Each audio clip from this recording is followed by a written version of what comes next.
Cult of Doom. As the sun dipped below the horizon, we embarked on an ill-fated journey down an unfamiliar road, the eerie shadows of the trees growing longer. Dad's insistence on a shortcut had led us astray, setting the stage for a horrific chain of events. Mom desperately tried to decipher the map while my younger sister Lily grew increasingly restless. "Lost again, Dad?" I asked, my patience waning with every passing mile. His gaze shifted to me, his brow furrowing. "It's not lost, just a scenic detour." Lily's laughter erupted from the back seat, though it faded swiftly as the car shuddered to a halt. Dad managed to steer us to the road's edge, the engine's last cough a death knell to our plans. "Perfect," Mom muttered, her frustration palpable as the map slapped onto her lap. Dad sighed, exiting the vehicle to inspect the engine. Lily's whimpers filled the air, and I struggled to comfort her.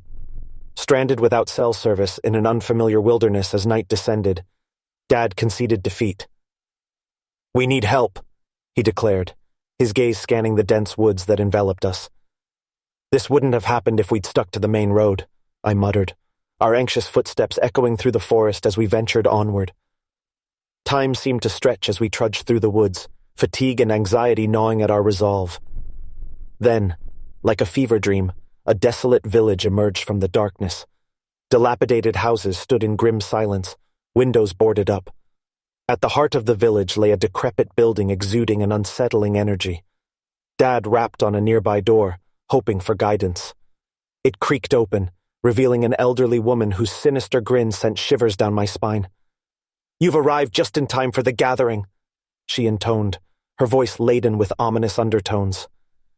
"Our car broke down and we're lost," Mom implored, desperation tinging her words. The woman's grin widened. "Stay with us tonight, but partake in the ceremony you must." Cornered, we acquiesced.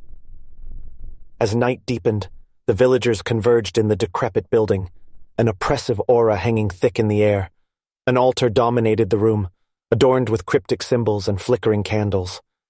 At its helm stood the cult's leader, a towering figure shrouded in black robes. Dread clawed at my insides as the cult leader raised a sinister blade, its glint hypnotic in the dim light.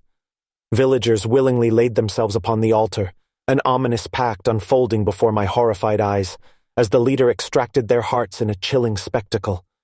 My family exchanged grim glances, understanding the inescapable doom that awaited us. Before we could react, the villagers ensnared us, rendering us powerless. Dad fought against our captors, Mom's cries mingling with Lily's tears, yet our pleas fell on deaf ears. In the days that followed, darkness enveloped us. Each sunrise brought forth another victim, drawing the ritual closer to our family. The grotesque process unfolded before our eyes, unrelenting and cruel, as grief and terror weaved an unbreakable web. The cult leader, a fearsome figure cloaked in shadows, presided over the twisted ceremonies.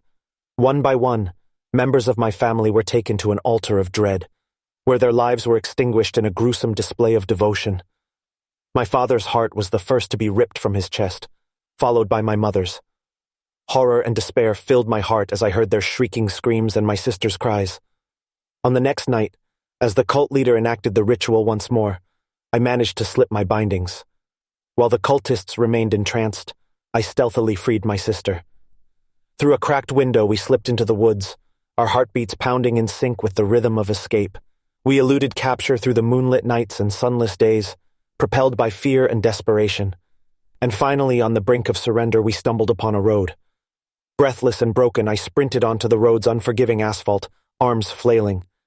In the distance, patrol car headlights pierced the darkness. The sheriff's vehicle halted, his expression oscillating between concern and confusion. "Are you all right?" he inquired, his hand lingering near his gun. "We need help. My parents are dead. There's a cult. They're murdering people," I gasped. The sheriff's eyes narrowed, his fingers dancing across the radio. He assured us of assistance and whisked us away from the nightmare, his promise of justice a beacon of hope in the abyss. As the village shrank in the rearview mirror, relief battled with lingering horror.